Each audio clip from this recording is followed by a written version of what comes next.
আসসালামু আলাইকুম। আমি আবু নাসির। সবাইকে আন্তরিক শুভেচ্ছা ও অভিনন্দন। আশা করি তোমরা সবাই ভালো আছো, আমিও ভালো আছি। আজকে আমরা যে বিষয়টি পড়ব সেটা হচ্ছে নবম দশম শ্রেণী। নবম দশম শ্রেণীর জন্য তোমাকে পাওয়ার জন্য হে স্বাধীনতা, যারা এবার এসএসসি বা সেকেন্ডারি স্কুল সার্টিফিকেট পরীক্ষায় অংশগ্রহণ করব তাদের জন্য একটি গুরুত্বপূর্ণ টপিকস বা অধ্যায়। এই অধ্যায়টি বারবার পরীক্ষায় রিপিট হয়, অতএব আমরা এটা খুব গুরুত্ব দিয়ে পড়ব। তোমাকে পাওয়ার জন্য হে স্বাধীনতা কবিতাটি কে লিখেছে? তোমাকে পাওয়ার জন্য হে স্বাধীনতা কবিতাটি লিখেছেন শামসুর রাহমান। আমরা এখানে একটি তথ্য ভুল করি যে সকল কবি রহমান লেখে, কিন্তু শামসুর কি লেখেন? শামসুর রাহমান। এ কারণে আমরা আকারটা কখনো দিতে ভুল করব না। তোমাকে পাওয়ার জন্য হে স্বাধীনতা কবিতাটি শামসুর রহমানের শ্রেষ্ঠ কাব্যগ্রন্থের নাম বন্দি শিবির, এবং এই বন্দি শিবির কাব্যগ্রন্থ থেকেই এই কবিতাটি নেওয়া হয়েছে। তাহলে তোমাকে পাওয়ার জন্য হে স্বাধীনতা কবিতাটি কোন কাব্যগ্রন্থ থেকে নেওয়া হয়েছে? বন্দি শিবির কাব্যগ্রন্থ থেকে এই কবিতাটি নেওয়া হয়েছে। শামসুর রহমান 1929 সালে 24শে অক্টোবর ঢাকা শহরে জন্মগ্রহণ করেন। তাহলে আমরা একটা মোস্ট ইম্পর্টেন্ট তথ্য পাচ্ছি যে শামসুর রহমান কত সালে জন্মগ্রহণ করে? 1929 সালে। কত তারিখে? 24শে অক্টোবর। কোথায় জন্মগ্রহণ করেন? ঢাকা শহরে।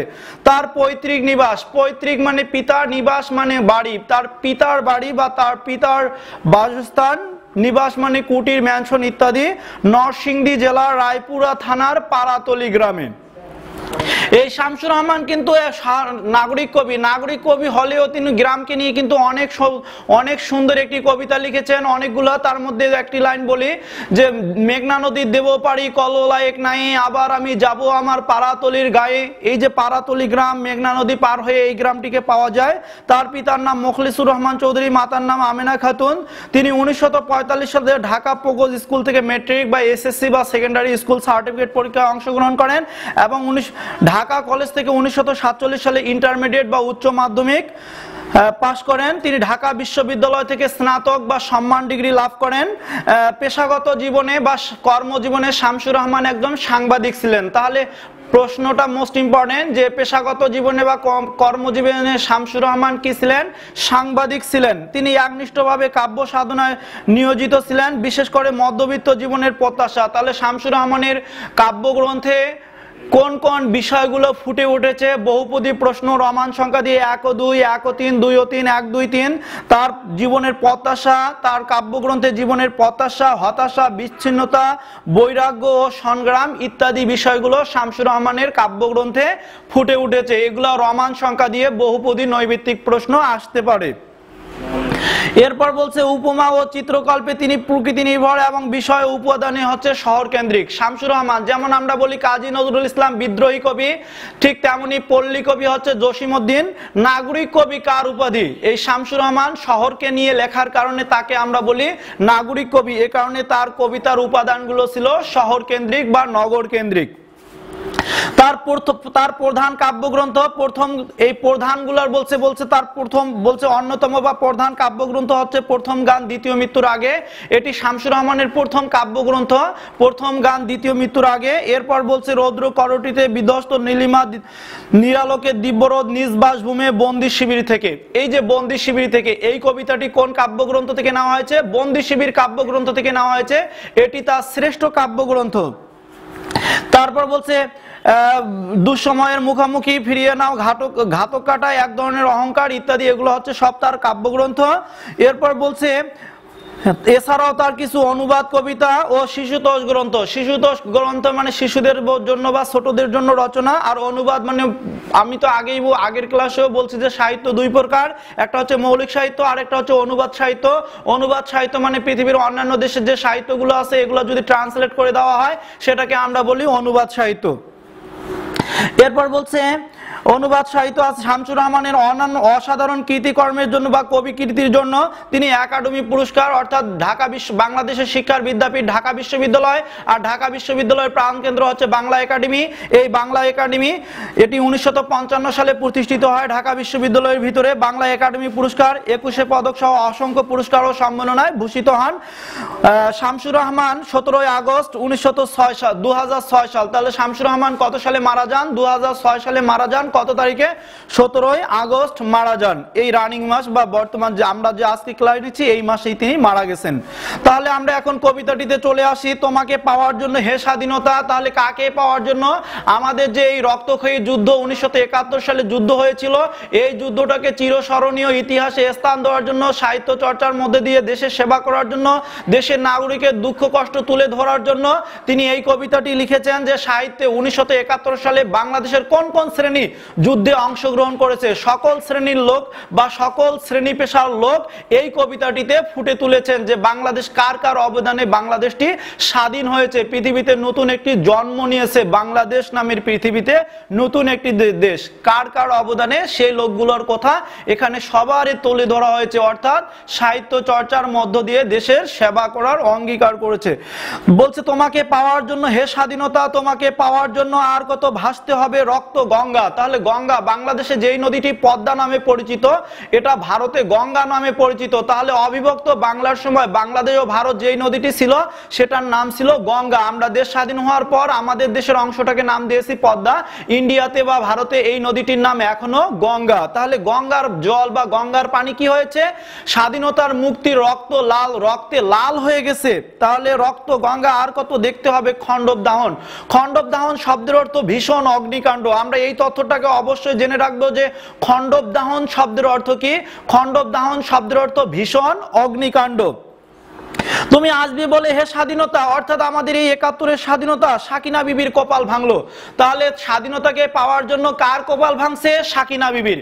তাহলে সাকিনা বিবির স্বামী মারা গেছে, এই কারণে বলছে কবি সাকিনা বিবির কি হয়েছে?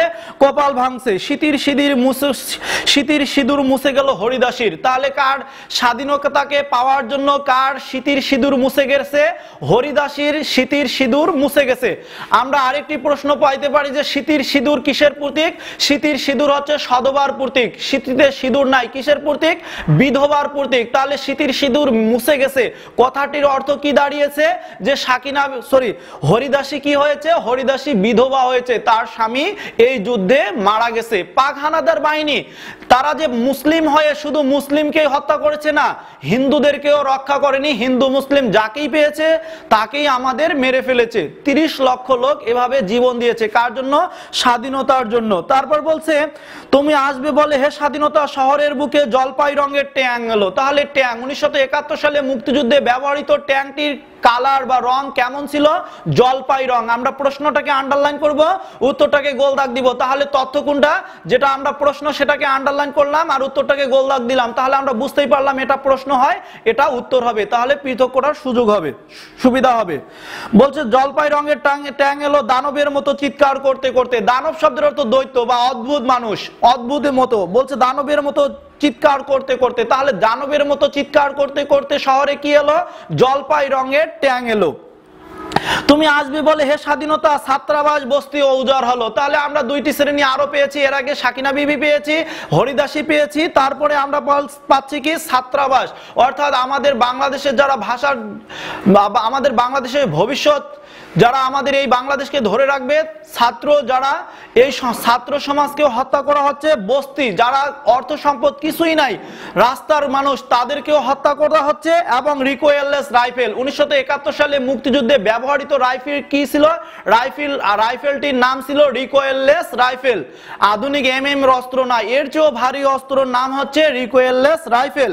আর মেশিন গান ক্ষয় ফোটালো যত্রতত্র। মেশিন গান তো আমরা চিনি, একবারে অনেকগুলো, যেগুলোর কাটিস বা এগুলো অনেকগুলো রাউন্ড বাইর হয়, সেটাকে আমরা বলবো মেশিন গান।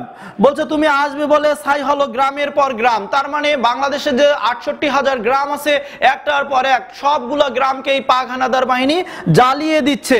তুমি আসবে বলে বিধ্বস্ত পাড়ায় প্রভুর বাস্তব ভিটা। ভিটা মানে বাঙালি যেখানে বাস করে, এই বসবাসের স্থানটিকে আমরা ভিটা বলি। আর যেখানে বাঙালিরা চাষাবাদ করে এটাকে আমরা আবাদি জমি বলি। আর যেটাতে আবাদ করি না সেটাকে আমরা অনাবাদি জমি বলি। তাহলে বাস্তব ভিটা মানে যেখানে আমরা বাস করি। ভগ্ন স্তূপ মানে ভাঙ্গা পাহাড়, দাঁড়িয়ে আর্তনাদ করলো একটা কুকুর। তাহলে একটা কুকুর কোথায় দাঁড়িয়ে আর্তনাদ করলো? ভগ্ন স্তূপে। ভগ্ন স্তূপে দাঁড়িয়ে কি আর্তনাদ করলো? একটা কুকুর। তুমি আসবে বলে হে স্বাধীনতা, অবুঝ শিশু হামাগুড়ি দিল পিতামাতার লাশের উপর। তাহলে অবুঝ শিশু কোথায় হামাগুড়ি দিল? পিতামাতার লাশের উপর। কেন? সেই শিশুটি জানে না তার বাবা মা মরে গেছে, সে অবুঝ ছিল, যার কারণে সে তার বাবা মা, মৃত্যু বাবা মার বুকে এবং পিঠে চড়ে খেলতেছে, সে জানে না তার বাবা মা মরে গেছে। এরপর বলছে তোমাকে পাওয়ার জন্য হে স্বাধীনতা, তোমাকে পাওয়ার জন্য আর কত ভাসতে হবে রক্ত গঙ্গায়, আর কত দেখতে হবে খণ্ডব দাহন। খণ্ডব দাহন শব্দের অর্থ ভীষণ অগ্নিকাণ্ড। স্বাধীনতা তোমার জন্য এক থুরথুরে বুড়ো। তাহলে এক বৃদ্ধ লোক, যে বৃদ্ধ লোকটি কি হয়েছে? 1971 সালে যুদ্ধে অংশগ্রহণ করার শক্তি হারিয়েছে। কেন? বার্ধক্যজনিত কারণে এই বৃদ্ধ লোকটি যুদ্ধে যাওয়ার ক্ষমতা হারিয়ে ফেলেছে, যার কারণে কি হচ্ছে? বাড়ির সবাই যুদ্ধে অংশগ্রহণ করতে গিয়েছে, এই বৃদ্ধ লোকটি এখনো বাড়ির মধ্যে রয়েছে। এ কারণে বলছে এক থুরথুরে বুড়ো। উদাস দাওয়া মানে খোলা বারান্দা। তাদের বাড়িটা কি হয়েছে?